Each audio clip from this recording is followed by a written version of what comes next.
Lumahok sa skills training program ang 15 kababaihan na isinagawa ng MBHTE-TSD bilang bahagi ng pagdiriwang ng National Women's Month.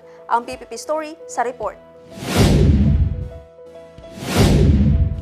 Isinagawa noong Marso 21, 2026 ang isang araw na skills training program sa Academia de Tecnología in Mindanao sa RH2, Cotabato City bilang bahagi ng pagdiriwang ng National Women's Month kung saan 15 kababaihan ang lumahok sa aktibidad at tumagal ng 8 oras. Sumailalim sa flower arrangement, fine dining at crochet making ang mga kalahok na isinagawa sa pamamagitan ng mga demonstrasyon at aktwal na pagsasanay.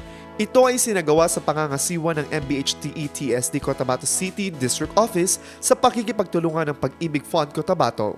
Layunin nito mapalawak ang kaalaman at kasanayan ng mga kalahok, gayon din ang patuloy na pagsusulong ng women empowerment sa komunidad. Patuloy na magsusuporta ang MBHTE-TSD sa pagpapaunlad ng kakayahan at kumpiyansa ng kababaihan tungo sa mas maunlad na kinabukasan. Marcus Uy, iMinds Philippines.